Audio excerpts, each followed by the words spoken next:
I don't know whether I deserve that, but thank you. Thank you, my son. Good morning.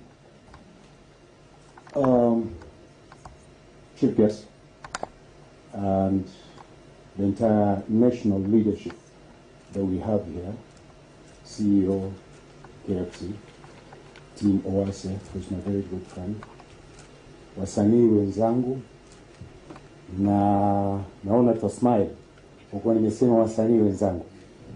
Hamjambo. First and foremost, I want to thank God for this moment. Some of us, when we started off, I'll just put it into perspective, as it were. And I think most of us started watching me when I did Tausi. But we started way before Tausi. Mimi simze. We started way before Tausi. But Tausi, I think, captured our attention with regards to the arts.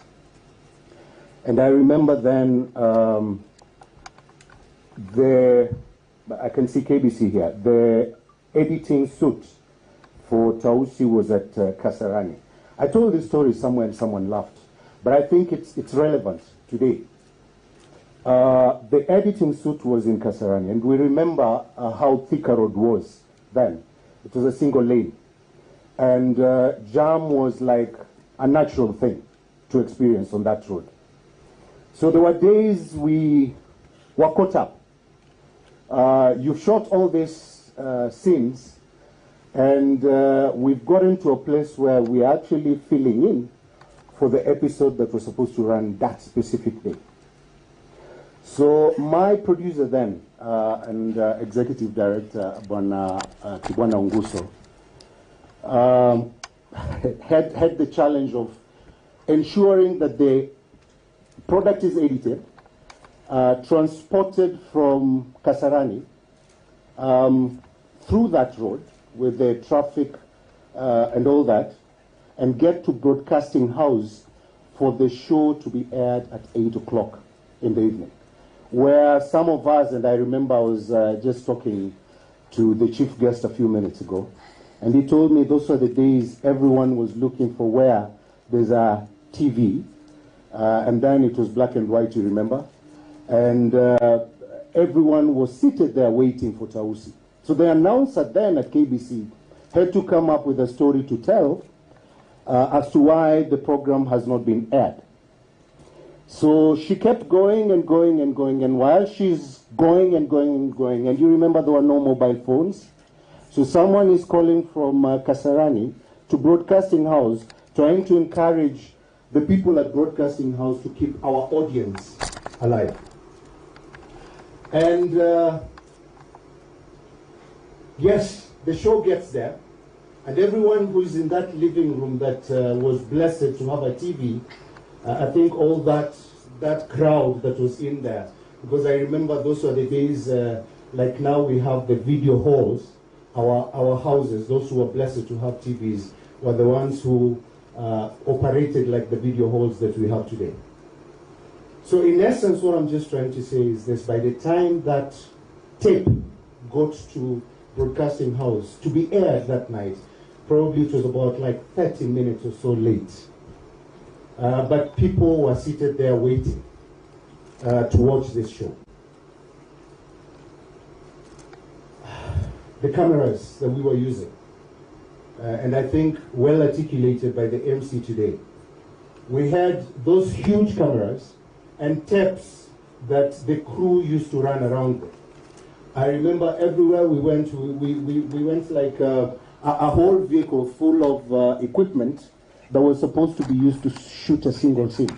The camera itself took a huge space for it to actually get to where it was getting to. For us to actually get the shots that we need to be edited and create the show that everyone loved then. And we're here today celebrating technology, celebrating these young men and women who have decided to come up and show us what they can do courtesy of that small gadget. That's how far we have come. And to this team that actually came up with this initiative, and more specifically Kenya Film Commission, I'd like to thank you so very much as an old guy in this industry, that we've gotten to where we are. And I thank God that today I'm still here. I was seated there and someone tapped my back and called me Sultan Manoa. And I was like, oh, okay, that's me. That's me. Meaning that from the ages of Baraza, the ages of Seko Sekata, the ages of when we were doing Makutano with my good producer that was mentioned here, Shaka, and the many names that I played, the many roles that I played, that I'm still in the industry. That's just by the grace of God and a lot of discipline. So to these young people who are here, I was called upon last night. Actually, I was not supposed to be in this list of speakers. But I think they tried to get someone who can relate to what we are doing today. And I'm glad to say that, yes, I can relate. And I'm glad to say that, yes, we are moving forward. And I want to believe at some point we'll actually be working with very small gadgets and be able to come up with very beautiful films.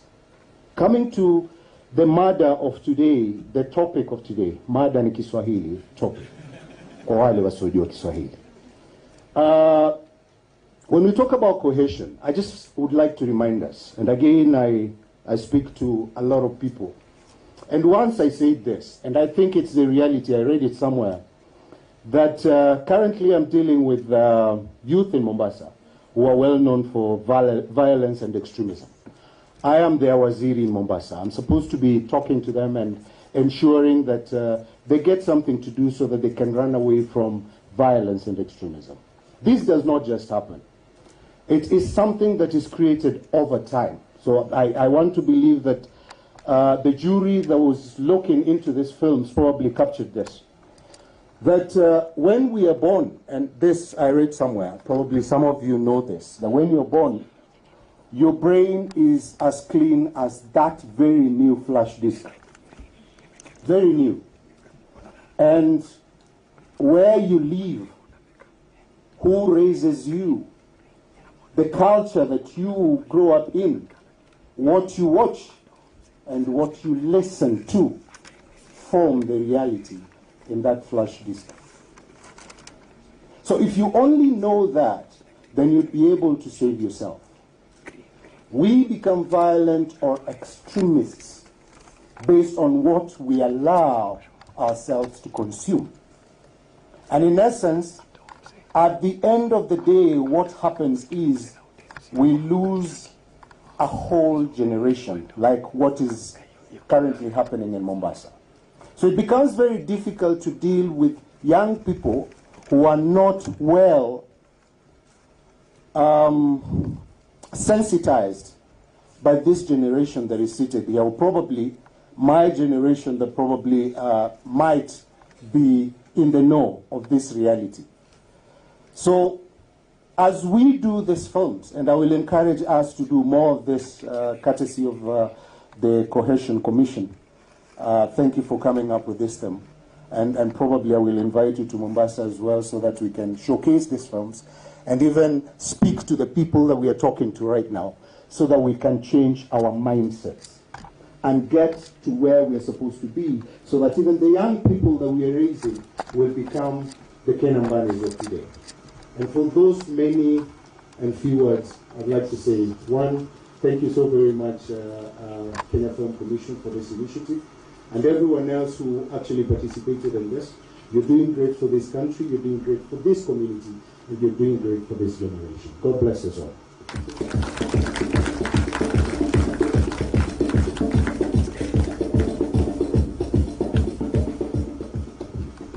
Listen, we follow and celebrate the greats of this world, from the Tom Hanks to the Tom Cruises, and we love them and applaud them. Could we please do the same to our own? KENNETH AMBANI.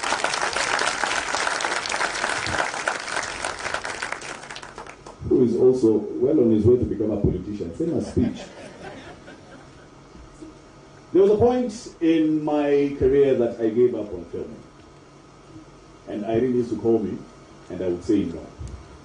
Not because of anything, but I lost confidence in the industry there was a lot of back and forth in terms of payments, in terms of favoritism, and all these things.